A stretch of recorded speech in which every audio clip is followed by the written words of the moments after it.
গঙ্গার টাটকা ইলিশ ভেজে রেখেছি।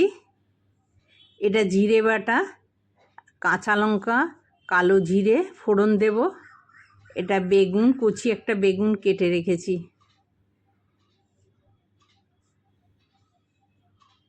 এই কচি বেগুনটা দিলে একটু ভালো হয় ঝোলটা। এই জন্য মাছ ভাজার যে তেলটা রয়েছে তার মধ্যেই আমি কালো জিরে, কাঁচা লঙ্কা ফোড়ন দিয়ে দিলাম। কাঁচা লঙ্কাটা একটুখানি ভেজে নেব যাতে গন্ধ আসে ভালো। এবার বেগুনগুলো দিয়ে ভালো করে ভেজে নেব।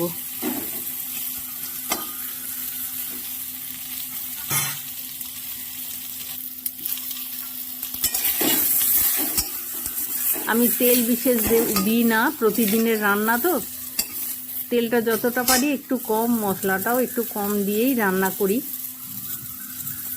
এবার আমি লবণটা দিয়ে দিলাম পরিমাণ মতন, একটু হলুদ দিয়ে দিলাম। এবার একটু ভালো করে নেড়ে নিই। এবার আমি জিরে বাটনাটা এটার মধ্যে দিয়ে দিলাম। জিরে বাটাটা দিয়ে এবার একটু ভালো করে কষে নেব। কষে নিয়ে আমি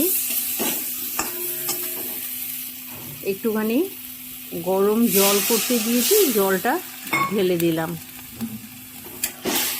এবার গরম জলটা দিয়েছি। এবার এটা ভালো করে ফুটে গেলে আমি ইলিশ মাছ ভাজাগুলো এটার মধ্যে দিয়ে দিচ্ছি।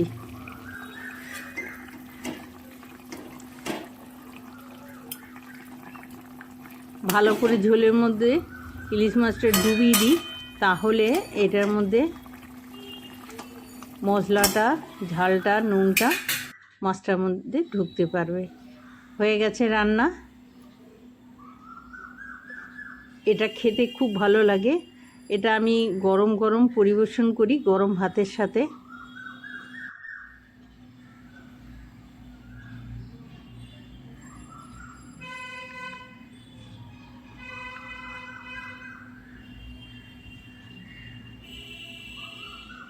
এই রান্নাটা খেতে খুব ভালো।